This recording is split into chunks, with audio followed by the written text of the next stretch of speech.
محترم بزرگوں، دوستوں اور بھائیوں، اللہ جل شانہ امان والو کا فضل و کرم ہے کہ اللہ تعالیٰ نے ہم سب کو اس دعوت و تبلیغ کی مبارک اور عالی محنت میں لگنے کی توفیق عطا فرمائی اور اس مبارک اجتماع میں آنے کی اللہ نے توفیق عطا فرمائی ہے۔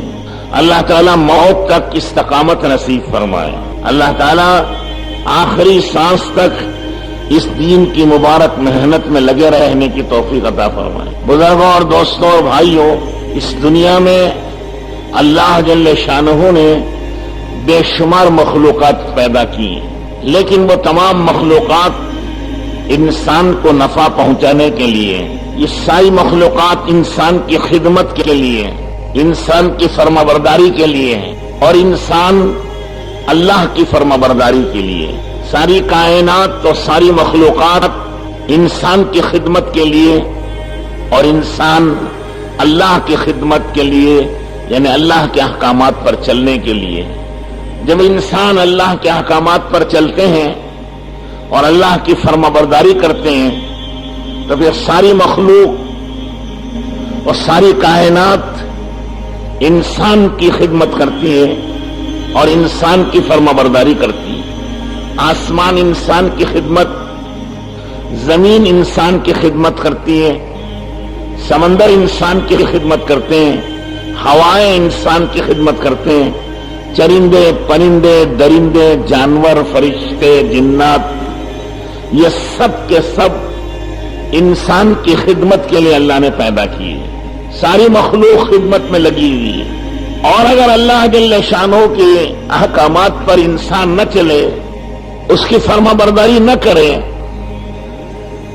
تو پھر یہ مخلوق سے بھی جیسا نفع ہونا چاہیے ویسا نفع نہیں ہوگا۔ بارش ہوگی لیکن بے وقت ہوگی، یا تو بارش ہی نہیں ہوگی، بارش نہیں ہوگی تو قحط سالی، تنگی سے، بھوک سے مریں گے، اور بے وقت بارش ہوگی تو پیدا ہوا غلہ بھی ضائع ہو جائے گا، یا بارش اتنی کم ہوگی کہ وہ کافی نہیں ہوگی، یا پھر بارش اتنی زیادہ ہو جائے گی کہ سیلاب آ جائے گا، بستیاں ڈوب جائیں گی۔ تو نفع کی شکل تھی لیکن نقصان ہو گیا۔